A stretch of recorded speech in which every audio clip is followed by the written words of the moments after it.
लगाने पड़ेंगे। हमारा जीवन। हाँ, वो सुन लेंगे। हमारा बिना माइक। हाँ महाराज। मोक्ष मार्गस्य नेतारं वेत्तारं कर्मभूभृतां ज्ञातारं विश्वतत्त्वानां वन्दे तद्गुणलब्धये। एवं प्रमाणनयैरधिगतानां जीवादीनां पुनरप्यधिगमोपायान्तर प्रदर्शनार्थम्।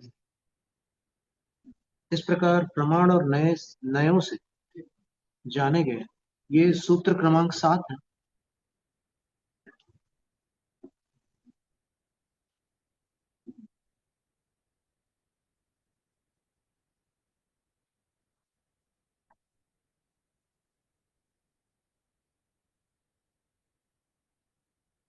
अभी प्रमाण नयैरधिगमः, इस छठे सूत्र में जो प्रमाण शब्द के दो भेद बताए थे, वो प्रत्यक्ष और परोक्ष प्रमाण न होकर के स्वार्थ और परार्थ प्रमाण के भेद से दो भेद।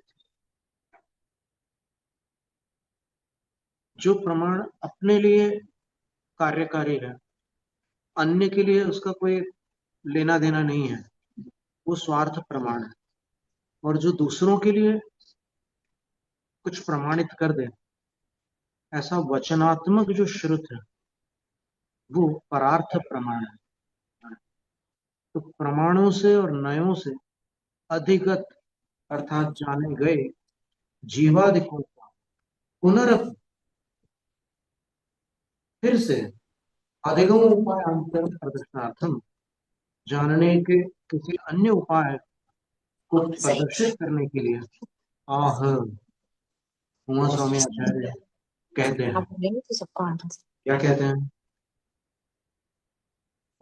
मतलब ये जो उत्थानिका जो होती है ना, प्रत्येक सूत्र की, वो इतनी सुंदर होती है कि जैसे आज किसी बहुत बड़े मंच पर कोई उत्तम संचालन करता, जब थोड़ा सा परिचय देकर के कहता है कि अब आचार्य श्री बोलेंगे, तो उसमें कम शब्द होते हैं और बहुत सुंदर उनकी छवि आ जाती है।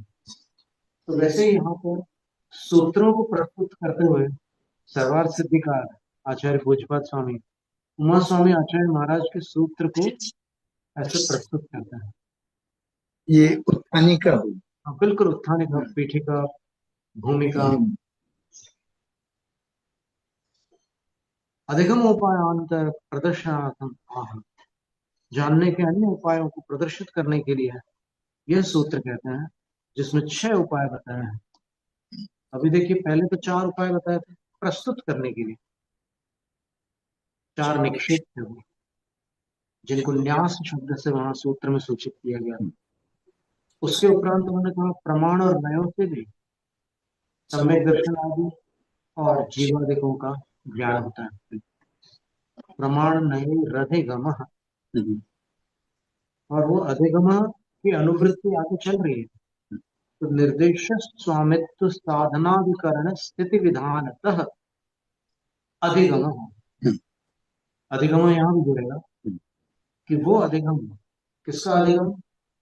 सम्यक दर्शन आदि का और जीवादि का, इनका अधिगम निर्देश से भी होता है, स्वामित्व से होता है, साधन से होता है, अधिकरण से होता है, स्थिति से होता है और विधान से होता है।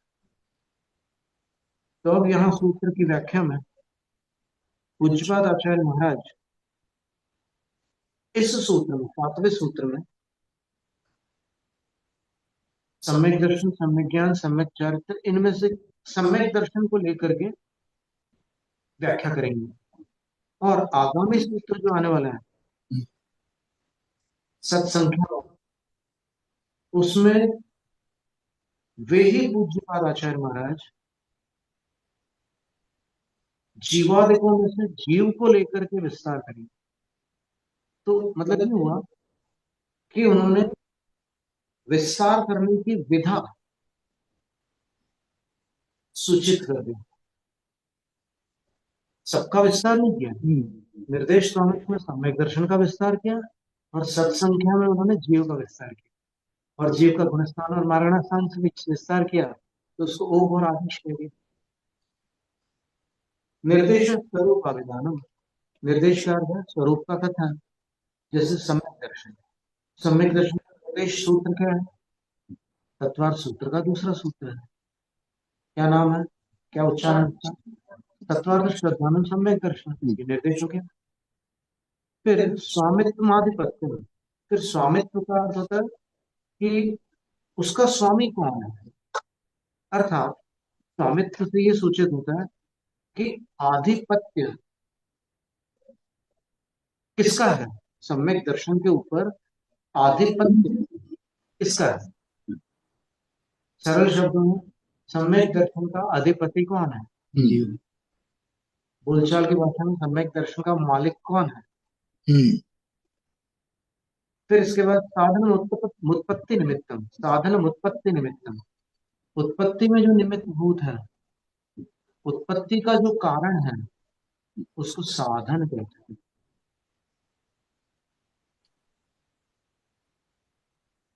तो साधन में सम्यक दर्शन की उत्पत्ति कैसे होती है, उन कारणों का वर्णन है। इसके उपरांत अधिकरण अधिष्ठानम, अधिकरण का अर्थ होता है अधिष्ठान, अधिष्ठान का अर्थ होता है आधार, मतलब सम्यक दर्शन की उत्पत्ति का स्थान कौन सा, कौन से स्थान पर ये सम्यक दर्शन पाया जाता है, वो अधिकरण हो गया।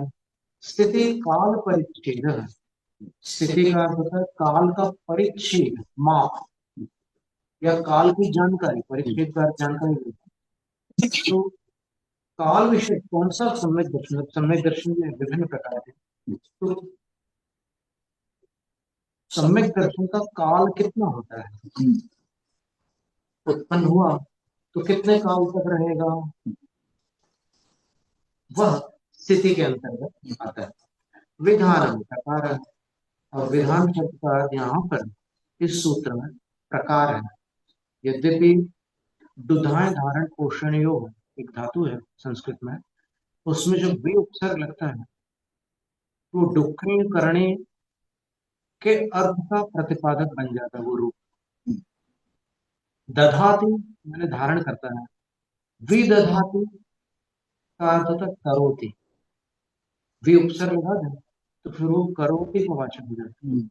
जैसे उदाहरण के लिए सत्वेषु मैत्रीं गुणेषु प्रमोदम, क्लिष्टेषु जीवेषु कृपा परत्व, माध्यस्थ्य भावं विपरीत वृत्तौ, सदा ममात्मा विदधातु देव। विदधातु करोतु इत्यर्थः, मेरी आत्मा सदा विदधातु करे, क्या करे, सत्वेषु मैत्री, प्राणियों पर मैत्री भाव करे, और गुणेषु प्रमोदम, गुणीजनों में प्रमोद भाव, क्लिष्टेषु जीवेषु कृपा परत्व, क्लिष्ट जीवों के प्रति कृपा पर सक्रिय करुणा था, और विपरीत वृत्तों मध्यस्थ भाव है, विपरीत वृत्ति मध्यस्थ का स्वभाव करिए। तो ये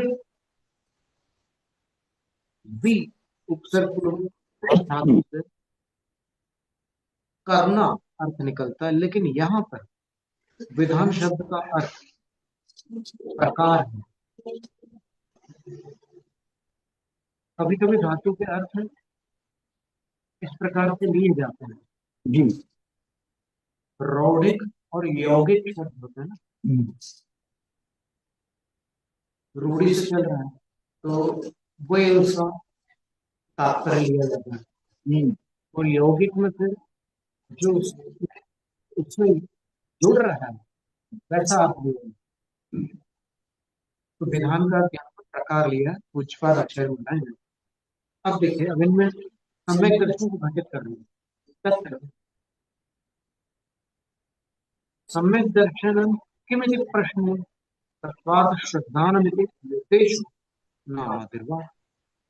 सम्यक दर्शन क्या है, ऐसा प्रश्न उठने पर तत्वार्थ श्रद्धान ऐसा कह दिया, अथवा ये इति निर्देश हो, ये निर्देश हो गया, और नामातिर्वा नामादिक निक्षेपों वाली बात कर दी सम्यक दर्शन के विषय में। कस्य इत्युक्ते सामान्येन जीवस्य, किसके पास होता है सम्यक दर्शन, ऐसा कहने पर सामान्येन जीवस्य, सामान्यतः सम्यक दर्शन जीव का जीव के पास होता है। विशेषण, सामान्य मतलब एक सामान्य रूप से। जीव जीव का होता है सम्यक दर्शन। अब विशेषण में फिर जीव के भेद प्रभेद में ले जाएंगे। गत्युनुवादेन नरकगतौ सर्वासु पृथिवीषु नारकाणां पर्याप्तकानां औपशमिकं क्षयोपशमिकं चास्ति। अब गत्यानुवाद का अर्थ होता है गति मार्गना। अब गति मार्गना की अपेक्षा देखें तो नरक गति में सर्वासु पृथिवीषु, सभी पृथ्वियों में, नारकाणाम पर्याप्तकानाम, जो पर्याप्त नारक हैं, प्राण धारण करने की शक्ति को पर्याप्ति कहते हैं, और जिनने उसको प्राप्त कर लिया वो जीव पर्याप्तक जीव होते हैं, और उनके पर्याप्त नाम कर्म का उदय रहता है। कुछ जीव ऐसे भी हैं कि जो प्राण धारण करने की शक्ति से रहित होते हैं, वो शक्ति प्राप्त करते करते ही मरण को प्राप्त करते हैं, उनको अपर्याप्त कहते हैं, लब्धि अपर्याप्त। और कुछ ऐसे जीव होते हैं जो पर्याप्तियों की संरचना कर रहे हैं, लेकिन अभी वो पर्याप्तियों की पूर्णता नहीं हुई है, पर होगी, बीच में मरेंगे नहीं वो। उनको निर्वृत्य पर्याप्तक कहते हैं। ये शब्द थोड़े से पारिभाषिक है, तो या तो आप उसको संग्रहित कर लें या फिर स्मृति में धारण कर लें। दो प्रकार के अपर्याप्तक होते हैं। लब्ध्य पर्याप्तक, ए वर्णो यमस वर्णे न च परो लोप्य, लब्धि वो य बन गया और अपर्याप्त के अ का लोप नहीं हुआ, तो लब्ध्य पर्याप्तक ये रूप बन गया। दूसरा निर्वृत्ति और अपर्याप्तक। निर्वृत्ति का अर्थ होता है रचना, यानी पर्याप्तकों की, पर्याप्तियों की रचना जारी है लेकिन अभी पूर्णता नहीं हुई है, इसलिए अपर्याप्त। एक वो है जो अपर्याप्त नाम कर्म के उदय से उत्पन्न हुआ जीव है, जो पर्याप्तियों की रचना तो प्रारंभ कर चुका है लेकिन पूर्णता के पूर्व उसकी मृत्यु हो जाएगी, वो लब्ध्य पर्याप्तक जीव। और दूसरा वो जीव, अपन कौन से जीव थे, जब अपन जहां से भी आए, जब माँ के गर्भ में अपन ने पर्याप्तियां धारण की, तब जब वो बनाने की प्रक्रिया चल रही थी तो अपन ने पर्याप्तियां पूर्ण की, इसलिए आज अपन प्राणी हैं, प्राणों 10 प्राणों से युक्त हैं।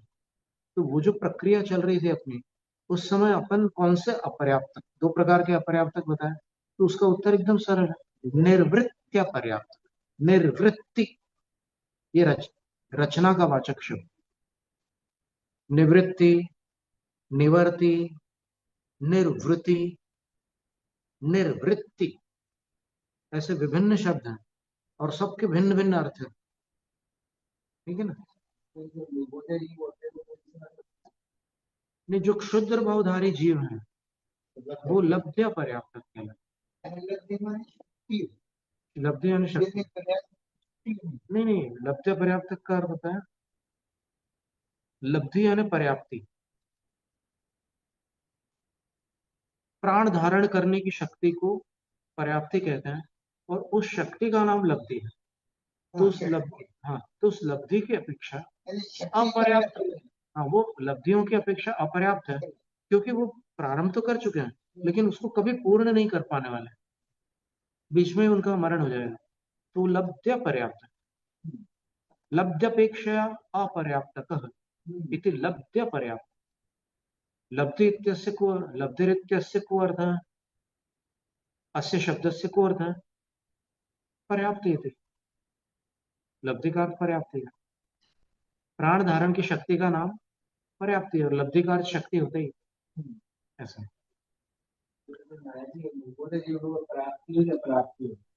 कौन लब्ध्य पर्याप्त,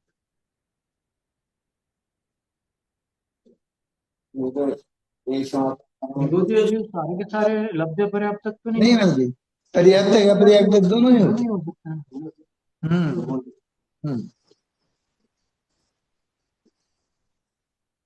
तो इसमें पहली बात ये कर रहे हैं कि सातों पृथ्वियों के जो नारक हैं, जो पर्याप्त हो चुके हैं, जो अभी निर्मित या पर्याप्त तक नहीं। देखो लब्ध पर्याप्त कौन सी गति में पाए जाते हैं? देव और नरक गति में नहीं पाए जाते। भोग भूमि में लब्ध पर्याप्त नहीं पाए जाते। कर्म भूमि में ही लब्ध पर्याप्त जीव होते हैं। तो नारकों के जो पर्याप्तक नारक हैं, नरकों के जो पर्याप्तक नारक हैं, उनके पास औपशमिकम क्षयोपशमिकम च अस्ति। औपशमिक और क्षयोपशमिक ये दो सम्यक दर्शन होते हैं। अब और विशेष बता रहे हैं, हम एक दूसरी सर्वार्थ सिद्धि को भी यहाँ पर सामने रख लेते हैं, ताकि जो पाठांतर है ना, वो भी उपस्थित रहे अपने पास। वो आवश्यक है थोड़ा सा।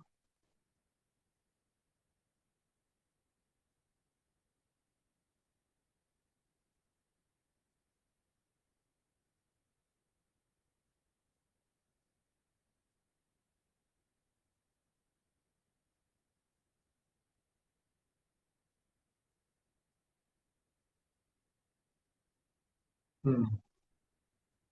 अब कह रहे हैं कि प्रथमायाम पृथिव्याम पर्याप्ता पर्याप्त का नाम क्षयिकम क्षयोपशमिकम चास्ति।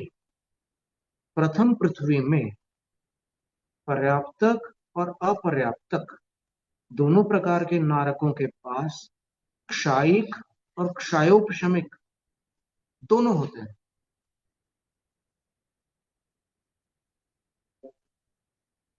हम्म?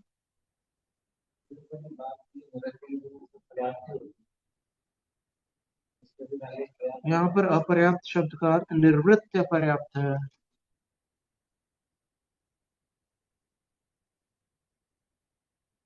जिनकी पर्याप्तियां अभी पूर्ण नहीं हुई है, होगी, उनको यहाँ पर अपर्याप्त कहना। तो इसका अर्थ क्या हुआ? यहाँ औपशमिकम क्यों नहीं लिखा? समझ में आ रही बात? प्रथम पृथ्वी में पर्याप्तक और अपर्याप्तक दोनों के पास पाए जाने वाले सम्यक दर्शन कौन से हैं? तो बोले क्षायिक है और क्षयोपशमिक है। तो ऐसा कौन सा क्षयोपशमिक सम्यक दर्शन है जो अपर्याप्तकों के पास भी हो सकता है?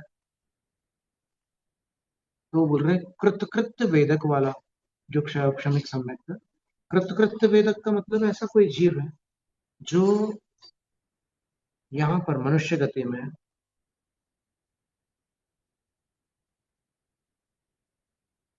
पुरुष पर्याय में, ये भी इसके ऊपर भी बड़े बड़े लेख हैं कि द्रव्य से अगर स्त्री वेद है तो क्षयिक सम्यक तो नहीं होगा। अभी इसमें आगे बताते हैं। तो वो जीव केवली शुद्ध केवली के चरण मूल में क्षयिक सम्यक दर्शन की प्रक्रिया प्रारंभ कर चुका है। वो क्षयिक सम्यक दृष्टि वही होता है जो पहले से क्षयोपशमिक सम्यक दृष्टि, तो वो प्रक्रिया प्रारंभ कर चुका है।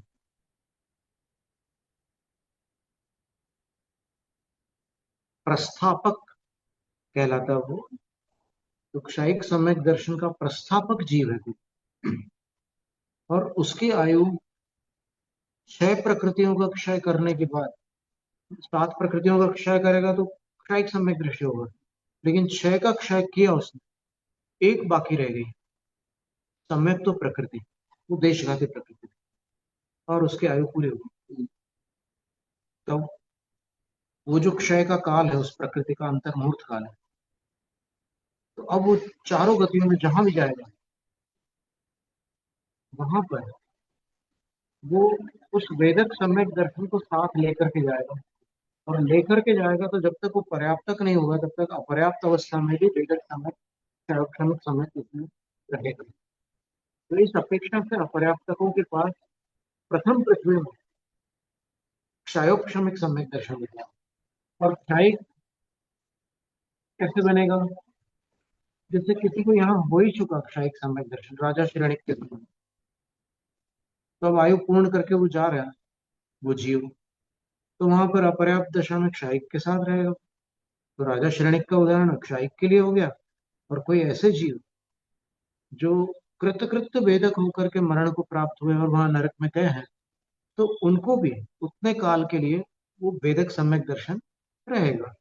और वो काल पूर्ण होने के बाद वो भी क्षयिक बन जाए, क्षयिक सम्यक दृष्टि बन जाए, ऐसा है। तो यहाँ पर प्रश्न है कि औपशमिक को क्यों नहीं लिया? क्योंकि औपशमिक सम्यक दर्शन पहले ही बता चुके हैं कि सातों पृथ्वियों में पर्याप्तकों को औपशमिक और क्षयोपशमिक दोनों होते हैं, लेकिन अपर्याप्तकों को वो वाला क्षयोपशमिक नहीं होता जिसमें केवल सम्यक प्रकृति का उदय है और बाकी प्रकृतियों का क्षयोपशम है। वो नहीं होता।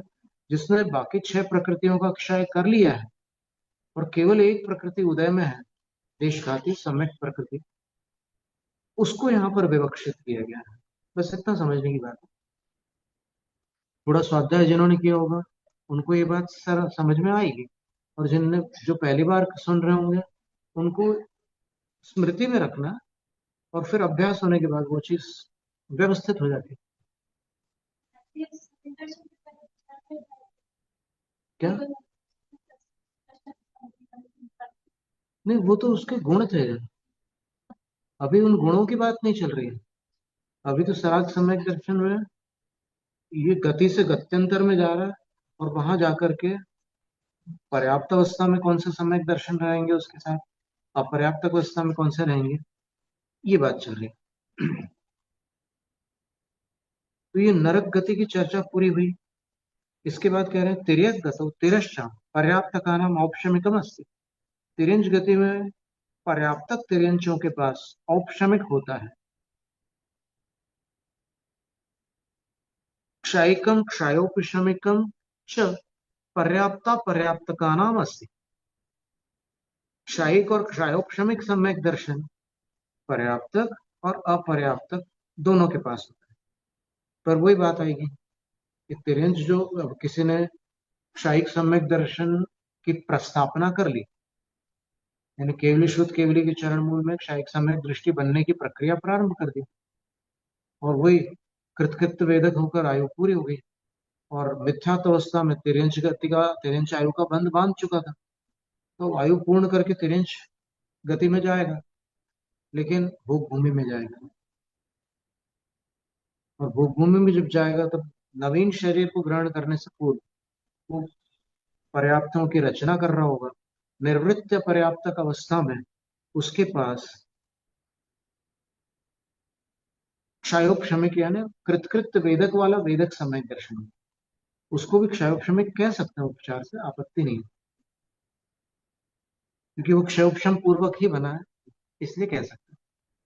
और क्षयिक भी हो सकता है। मान लो यही क्षयिक सम्यक दृष्टि बन चुका और फिर आयु पूर्ण हुई, तो फिर अपर्याप्त और जो पर्याप्त दोनों अवस्थाओं में क्षयिक सम्यक दृष्टि रहेगा, लेकिन भोग भूमि कर्म भूमि।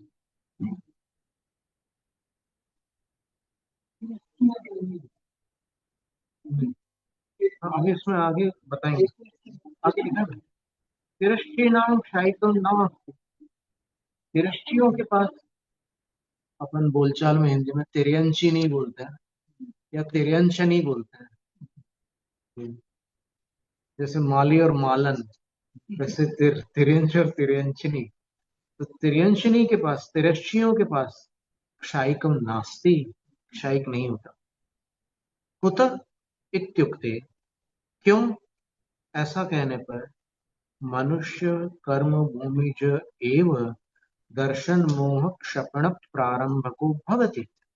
उसका उत्तर ये दिया कि कर्म भूमिज मनुष्य ही दर्शन मोह की क्षपणा का प्रारंभक होता है। क्षयिक समय दृश्य बनने की प्रक्रिया मनुष्य ही प्रारंभ करता है। क्षपण प्रारंभ कालात पूर्व। क्षप जी क्यों?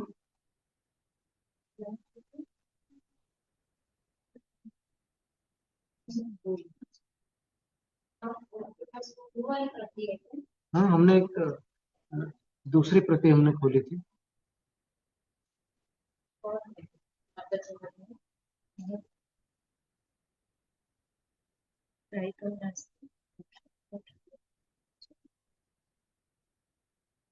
देख लेते हैं।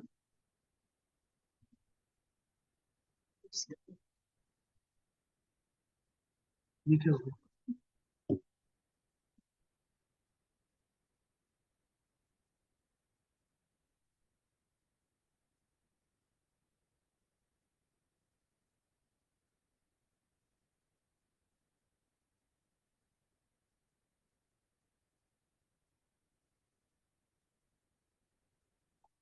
अच्छा, ये पंक्ति है।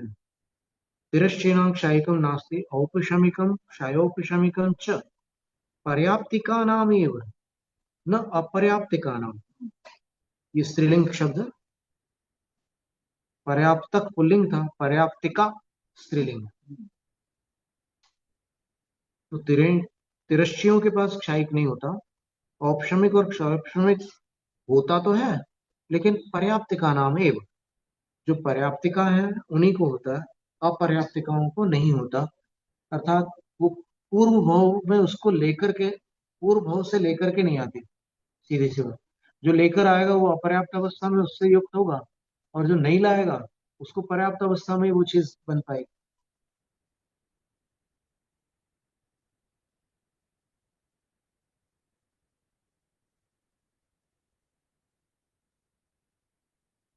तो फिर ये पंक्ति जो अभी हम पढ़ रहे थे उसमें ये लिखा था कुत इत्युक्ते। ये पंक्ति ये उसमें नहीं है,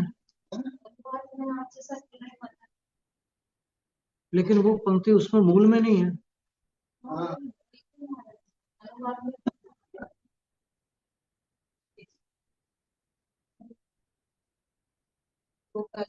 पर वो बहुत आवश्यक पंक्ति है।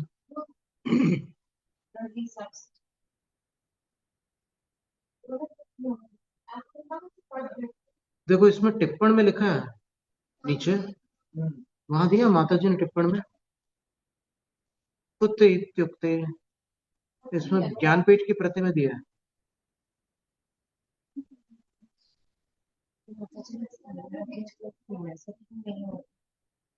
अनुवाद में होगा, पर इसमें ये नीचे टिप्पण में दिया, ऊपर नहीं है।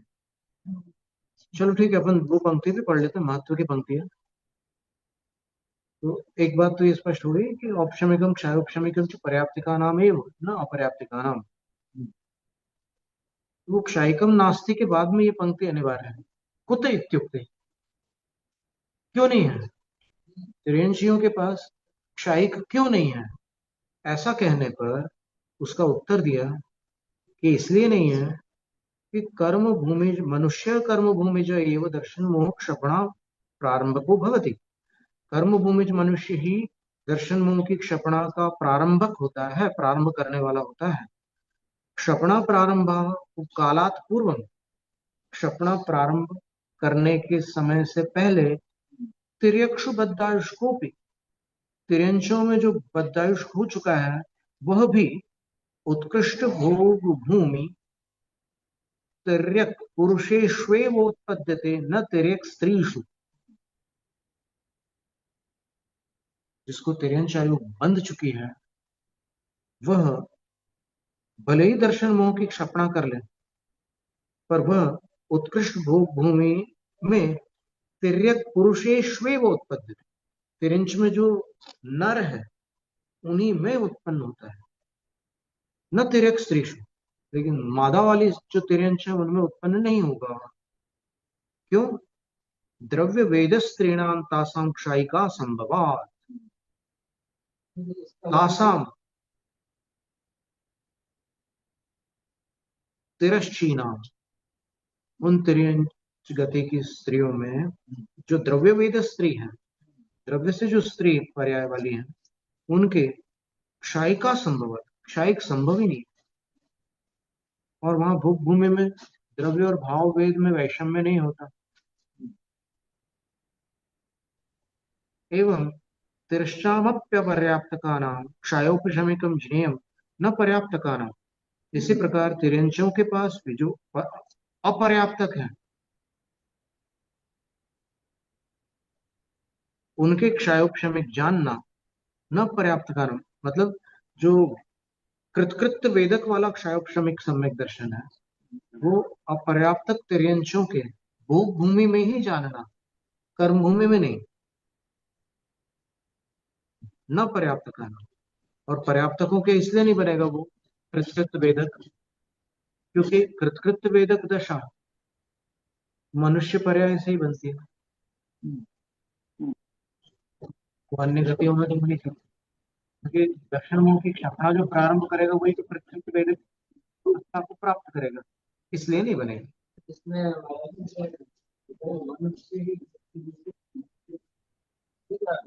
मनुष्य ही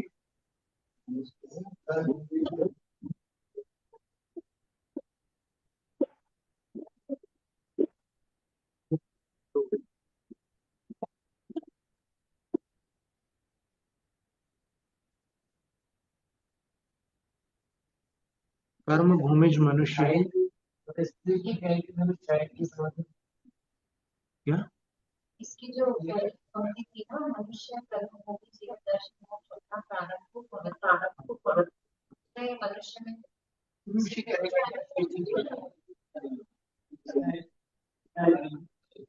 हाँ ठीक है ना।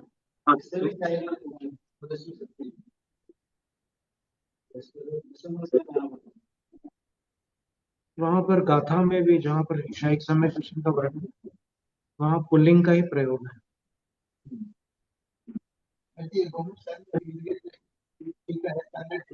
हाँ जी।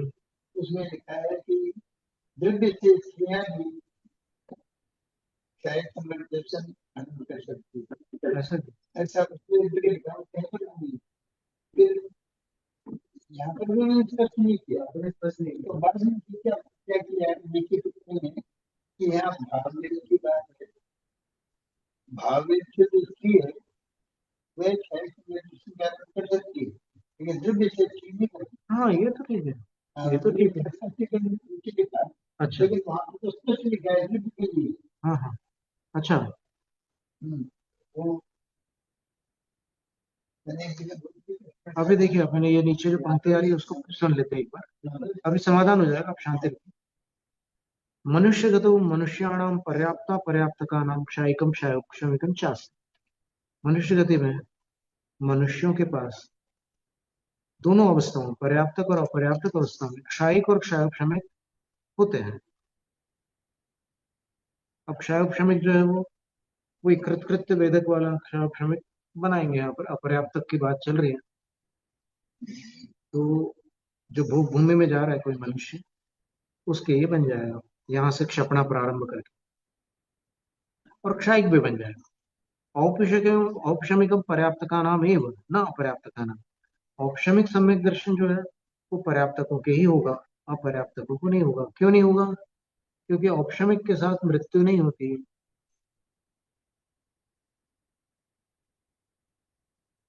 मानुषी नाम, अब यहाँ पर जो भाव से मानुषी का अर्थ हो गया स्त्री है, भाव से स्त्री वेद है, इनके पास तृतीयमप्यस्ति, तीनों प्रकार का सम्यक दर्शन होता है। पर्याप्तिका नाम एवं, परंतु वो पर्याप्तिका हो तभी, न अपर्याप्तिका नाम। अपर्याप्तिकाओं में नहीं हो सकता, क्योंकि अपर्याप्तिका जो है वो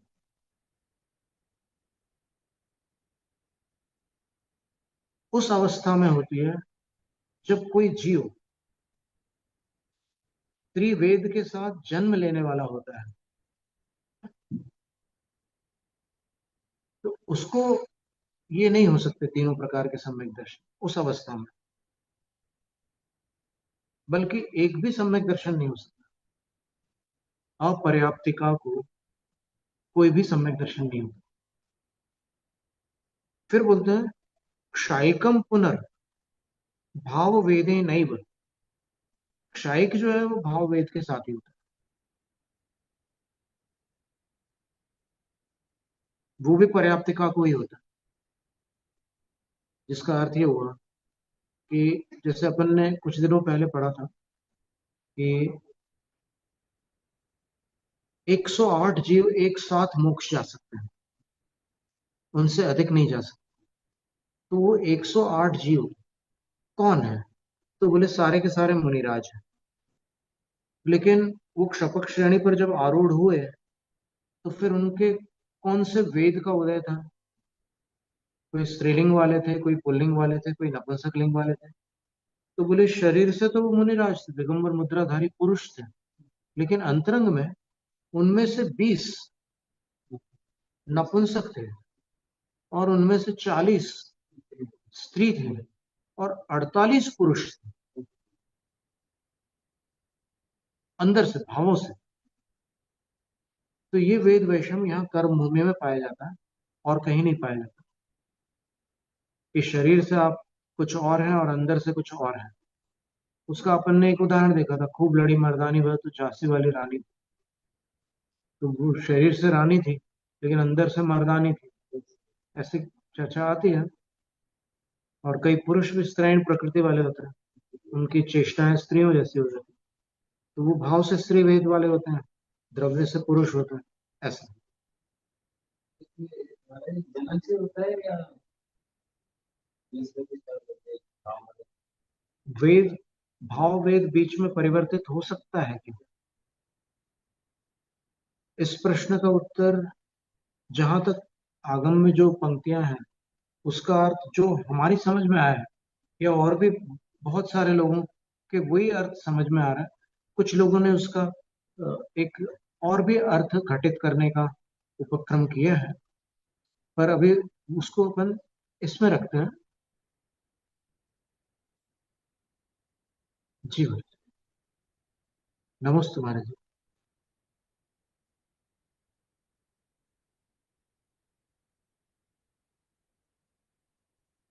पंच संग्रह, संस्कृत पंच संग्रह में एक श्लोक है, नान्तर मौहूर्तिका वेदा, नान्तर मौहूर्तिका वेदाः सन्ति तत्र कषाय आजन्म मृत्युतस्तेषां मुदयो दृश्यते यतः। कषाय के समान वेद आंतर मौहूर्तिक नहीं होते। जैसे कषाय क्रोध है, अंतर्मूर्त के लिए हुआ, उसके बाद बदल जाता है। वेद अंतर मौहूर्तिक नहीं होते। क्यों नहीं होते? तो यतः, क्योंकि जिनेन्द्र भगवंतों के द्वारा उसका उदय आजन्म मृत्युतः दृश्यते, जन्म से लेकर मृत्यु तक वेद का उदय देखा जाता है। और अगर अपन ये लगाए कि वो वेद जन्म से लेकर मृत्यु तक उदय में रहेंगे, बीच में बदल भी सकते हैं, ऐसा अर्थ अगर अपन लगाते हैं, तो फिर वो स्थिति तो कषाय की भी हो रही है। कषायों का भी तो उदय निरंतर हो रहा है ना। तो फिर उसमें फिर अतिव्याप्ति होगी। यानी वो जो आप वेद के साथ व्याप्ति बनाना चाह रहे हैं कि जन्म से मृत्यु तक वेद का उदय होता है, बीच में बदलते हैं, अगर ऐसा व्याप्ति, ऐसी व्याप्ति अपन लगाएंगे, या और भी कोई उसमें चिंतन हो सकता है, अगर ये व्याप्ति लगाते हैं तो ये व्याप्ति तो कषायों में भी, शायद में बदलती है, कषाय भी बदलती रहती है। रहती तो है। और फिर देखिए, अगर आप ये कहते हैं कि नान्तर मुहूर्तिका, आप ये कहो कि जैसे कषाय अंतर्मुहूर्त में बदल जाती है, वेद अंतर्मुहूर्त में नहीं बदलेंगे, 10-20 साल में बदल सकते हैं। अगर ऐसा विकल्प रखे तो क्या समस्या आएगी? तो उसका उत्तर उसी श्लोक में है, आ जन्म मृत्यु तक तेषाम उदयो दृश्यते। जन्म से लेकर मृत्यु तक उन वेदों का उदय देखा जाता है। अब उन वेदों का, इसका अर्थ क्या लेना? इसका अर्थ एक जीव में नहीं लगाना। जिनमें पुरुष वेद का उदय हो गया, उनमें पुरुष वेद का मृत्यु तक उदय रहेगा। जिनमें स्त्री वेद का उदय है, उनमें मरण तक स्त्री वेद का उदय रहेगा।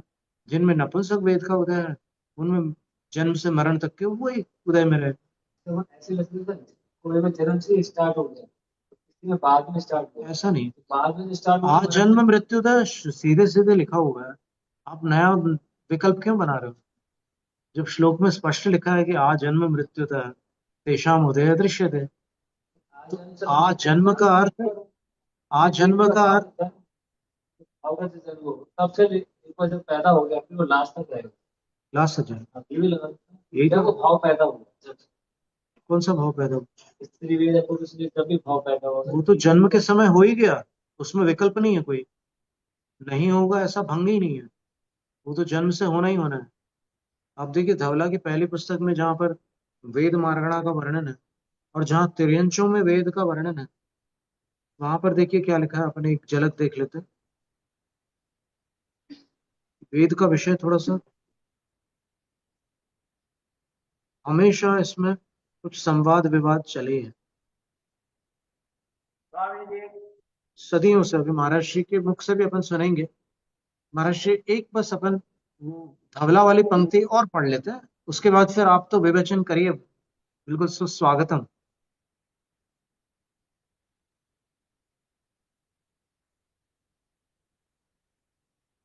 ये है।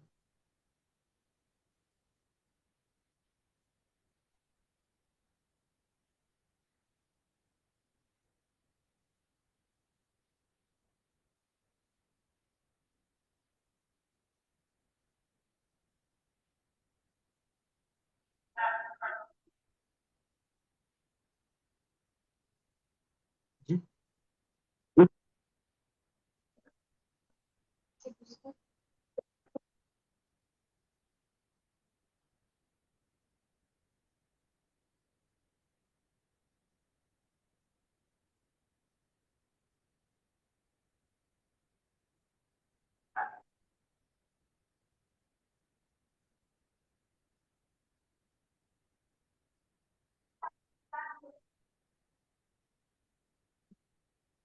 बस वो मिली कैसे।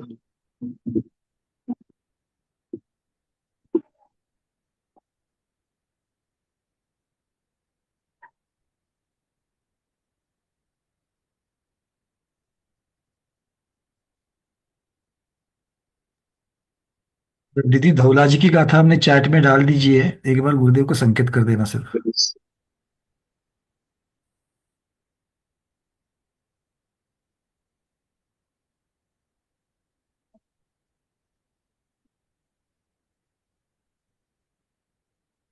पंकज अंकल जी, आपने क्या कहा?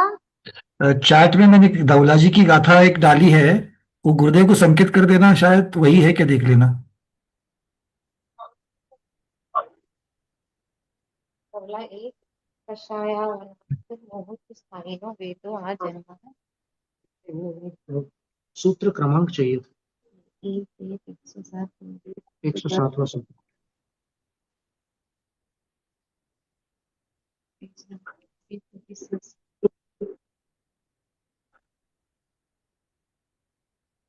ये लिखा है, त्रयाणाम वेदानाम क्रमेण एव प्रवृत्तिर ना क्रमेण। तीन वेदों की जो प्रवृत्ति है वो क्रम से ही होती है, अक्रम से नहीं होती। पर्यायत्वात्, पर्याय होने के कारण, पर्यायत्वात् कषायवत नान्तर मुहूर्तस्य स्थायिनो वेदा। पर्याय होने के कारण ये कषाय के समान अंतर मुहूर्त स्थायी नहीं होते ये वेद। क्यों नहीं होते? आजन्मनः आमरणात् तदुदयस्य सत्वात्। जन्म से प्रारंभ करके मरण तक उनके उदय का अस्तित्व रहता है।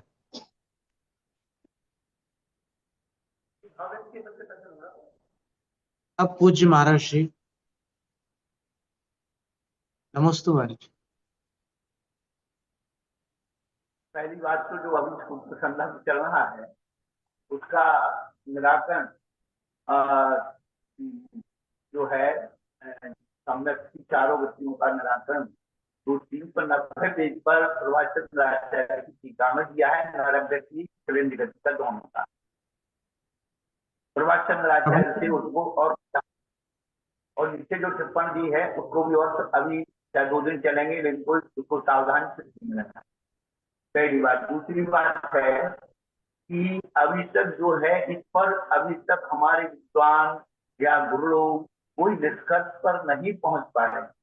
क्योंकि जब तक स्वरूप भेद और स्वामी भेद को नहीं लाएंगे तब तक हमारी समस्या का हल होने वाला नहीं। धवला की पहली पुस्तक का 93 नंबर का सूत्र सन 40 से 44 हो गया। सन 44 में इतने मोटे मोटे गोलों भी छप गए। लेकिन जब हमने स्वाध्याय करना शुरू किया, जिनवाणी की कृपा मेरे ऊपर हुई, तो उसमें एक छोटी सी बात है, उसी का आंसर वहीं में छुपा है। पहली बात तो गति मार्गना में उन्होंने 14 गुणस्थान बताए और वेद मार्गना में 9 गुणस्थान बताए। अच्छा गति अच्छा। मार्गना में हाँ हाँ हाँ।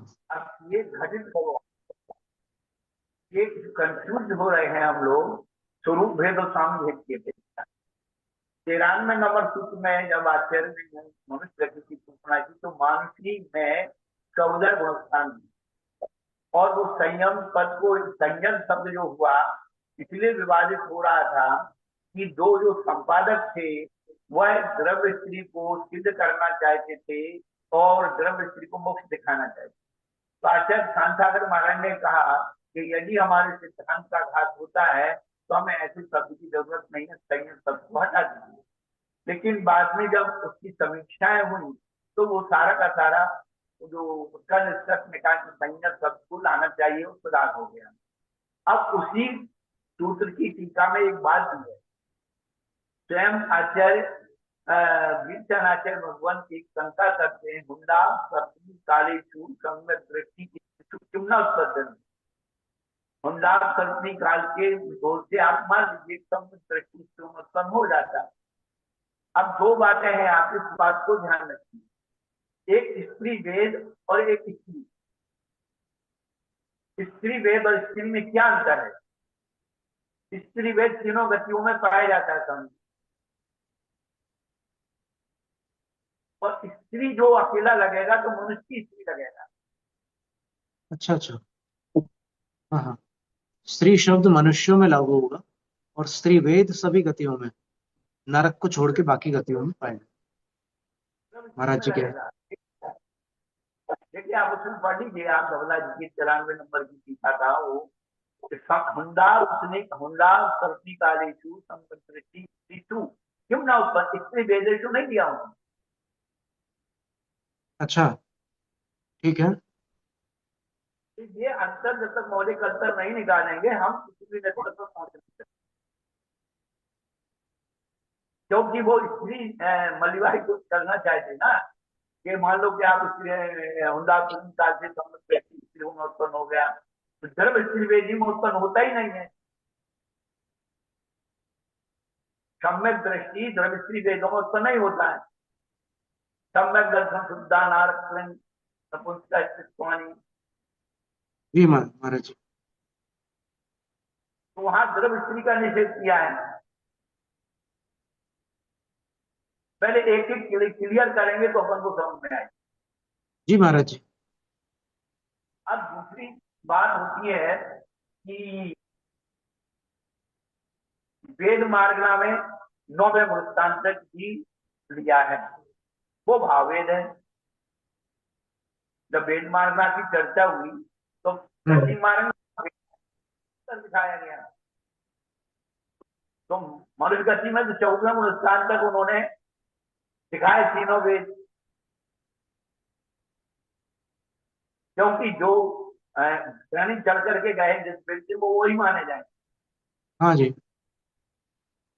अब रही बात, एक बात स्पष्ट करनी है, अपन 4 बातें अपने सामने रखें, एक दृष्टांत से सारी बात समझ में आ जाए। लिंग, संज्ञा, कषाय और वेद। लिंग, संज्ञा, कषाय और वेद 3 लिंग होते हैं, स्त्रीलिंग, पुल्लिंग, नपुंसकलिंग। उनमें भी द्रवलिंग भावलिंग क्या हो गए। संज्ञा में मैथुन संज्ञा है, संज्ञा में मैथुन संज्ञा है। कषाय में 9 कषाय में 3 वेद हैं। कषाय की 25 कथाओं में जो 9 कथाएं हैं उसमें 3 वेद हैं, और वेद मार्गना में 3 वेद हैं।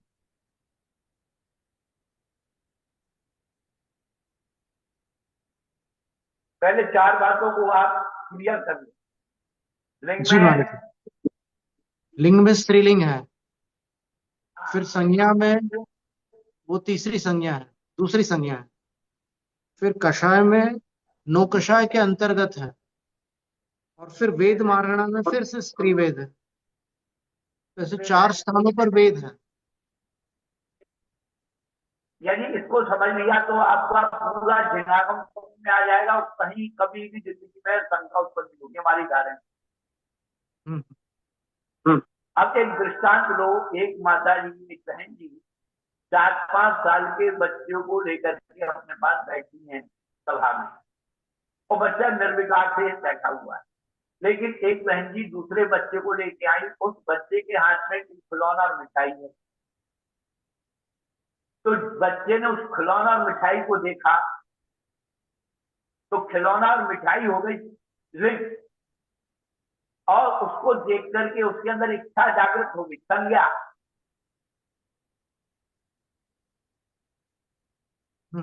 और संज्ञा के कारण अब वो संज्ञा जागृत हो गई, मुझे ये चाहिए मम्मी, मुझे खिलौना चाहिए, मिठाई चाहिए।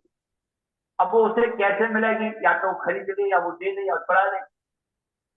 तो खरीदना, लेना, सुनाना ये हो गई कथा है। अब उसको लेने के बाद वो बच्चा उसको खेल रहा है, खा रहा है, वो हो गया वेद। अब इसे घटित करना है कि देखने के बाद, लिंग के बाद उसको चाहने की इच्छा हो या नहीं हो।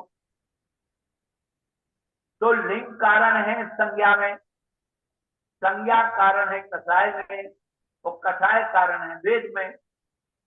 जैन दर्शन का सिद्धांत है कारण के बगैर कार्य कभी नहीं होता है।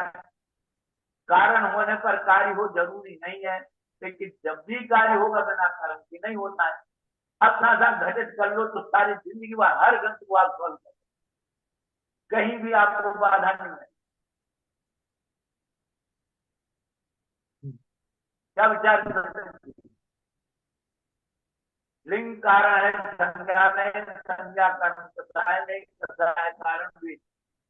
कारण के होने पर कार्य हो जरूरी नहीं है, लेकिन जब भी कार्य होगा बिना कारण के नहीं होगा। बिल्कुल।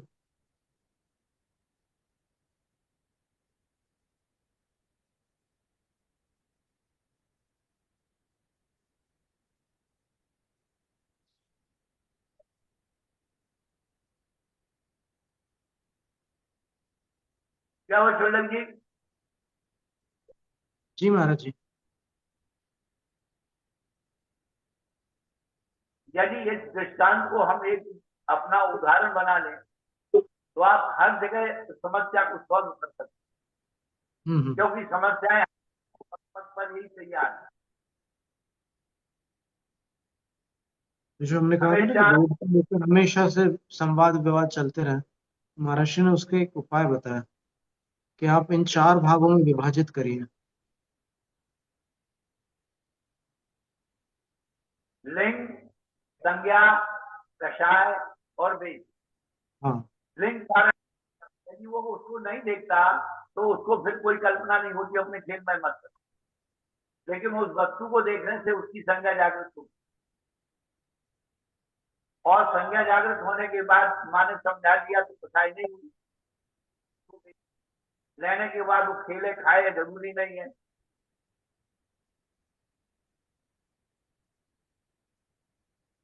फिर वेद को अंत में जो आपने रखा है वो सेवन करने रूप वेद है क्या?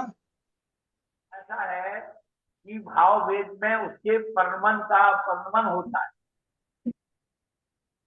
जब जीव मानसिक रूप से किसी वारणा पर वो चिंतन करता है या कुछ करता है तो उसका जो वाइब्रेशन होता है वो लेना,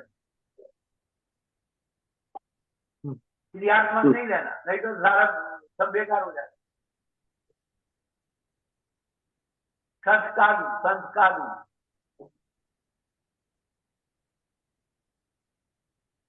ठीक है।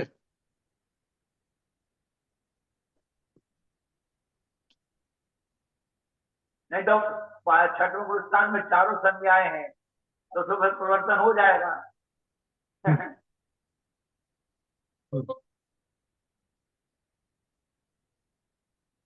शायिकम पुनर्भाव वेदेनैव। तो 390 नंबर का जो उनकी टिप्पण है, ये नरक गति और तिरंज गति और मनुष्य गति इन सब के क्लियर हो जाएंगे। ये जो पंक्ति, शायद हाँ, शायिकम पुनर्भाव वेदेनैव, ये पंक्ति इसमें नहीं दी हुई ज्ञानपीठ वाले में। इनने क्या किया, टिप्पणी में डाल दिया, परंतु मूल में पुरानी कृतियों में है। हाँ जी, पुरानी प्रतियों में है। तो ये जो है हमारे पंडित जी ने थोड़ी होशियारी दिखाई, जो मूल था वो टिप्पणी में डाल दिया।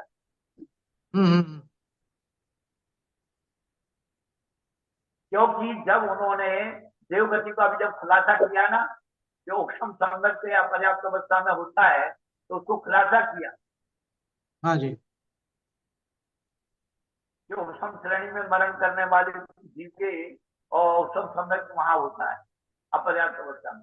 तो इसी प्रकार से तीनों गतियों में खुलासा आचार्य भगवान ने किया था।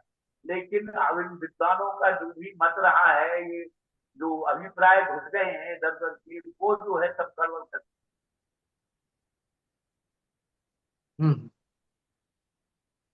जब देवगति को खोल सकते हैं तो मनुष्य रंग को क्यों नहीं खोल सकते? ठीक बात है। अब अंत में देवगति का चित्रण। देवगतो देवानां पर्याप्ता पर्याप्तकानां तृतीयमप्यस्ति। देवगति में पर्याप्तक और अपर्याप्तक देवों के पास तीनों ही सम्यक दर्शन होते हैं। औपशमिकम अपर्याप्तकानां कथमिति चेत। औपशमिक सम्यक दर्शन अपर्याप्तकों के पास कैसे हो सकता है, क्योंकि औपशमिक सम्यक दर्शन के साथ मरण नहीं है। तो उसका उत्तर देते हैं, चारित्र मोहोपशमेन सह मृतांत प्रति। जो उपशमक श्रेणी वाले जो द्वितीय उपशम सम्यक दृष्टि है, वहां अगर मरण हो जाए तो उन मृतकों की अपेक्षा वो औपशमिक सम्यक दर्शन देवों में अपर्याप्तक अवस्था में बनता है। भवनवास व्यंतर ज्योतिष्काणाम देवानाम देवीनाम च सौधर्मैशान कल्पवासिनीनां च शायिकम नास्ति। भवनत्रिक में और सौधर्म ईशान स्वर्ग की देवियों के पास शायिक नहीं है। तेषां पर्याप्तका नाम औपशमिकम क्षयोपशमिकम चास्ति। और उनके जो पर्याप्तक हैं देव, उनके पास और देवियों के पास, यहाँ पर तो पर्याप्तका नाम पुल्लिंग का प्रयोग है, उनके पर्याप्तकों के पास औपशमिक और क्षयोपशमिक है। इस प्रकार ये गतियों में सम्यक दर्शन का वर्णन यहाँ पर पूर्ण हुआ। अब इंद्रिय मार्गणा में सम्यक दर्शन का वर्णन आगे करेंगे। जैनम जयतु शासन स्वाध्याय श्रवण क्रिया शुद्ध भक्ति का